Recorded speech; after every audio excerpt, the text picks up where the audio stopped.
जन स्वराज के संस्थापक प्रशांत किशोर अपने एक दिवसीय दौरे पर आज बेगूसराय पहुंचे, जहां सर्वप्रथम उन्होंने बीहट के सिद्ध शक्तिपीठ बड़ी दुर्गा स्थान में माता का आशीर्वाद लिया, जहां बड़ी संख्या में जन स्वराज के समर्थकों ने उनका भव्य स्वागत किया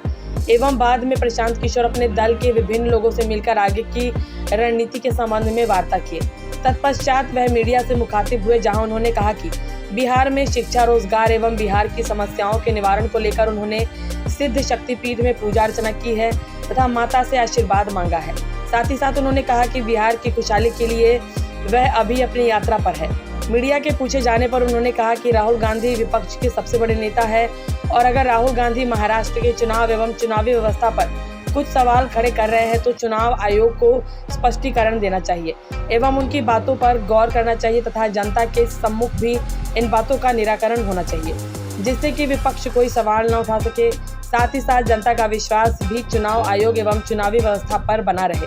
गौरतलब है कि प्रशांत किशोर आज बेगूसराय के मटिहानी में एक सभा को भी संबोधित करेंगे एवं अन्य कार्यक्रमों में भी भाग लेंगे।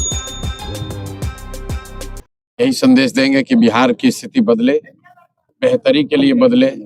बिहार में बदलाव हो, बिहार में बच्चों के लिए शिक्षा, रोजगार हो और आने वाले समय में बिहार में जो गरीबी, जो शिक्षा, जो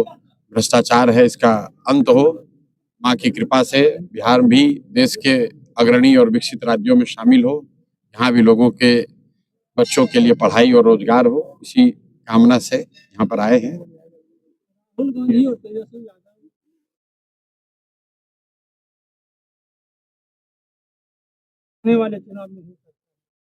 देखिए, मंदिर परिषद में कोई राजनीतिक टीका टिप्पणी ठीक नहीं है। जो उन्होंने बयान दिया है वो विपक्ष के लोग कई समय से, पिछले कई वर्षों से विपक्ष के लोगों ने अलग अलग समय पर यह आशंका जाहिर की है। 2-3 दिन पहले अभी राहुल गांधी ने महाराष्ट्र के चुनाव को लेकर एक अपनी सोच या उन्होंने जो पाया, उनके दल ने जो पाया, उसके हिसाब से एक जानकारी को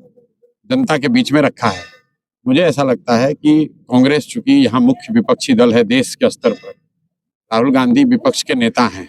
और उन्होंने अगर चुनाव की प्रक्रिया पर लिखित में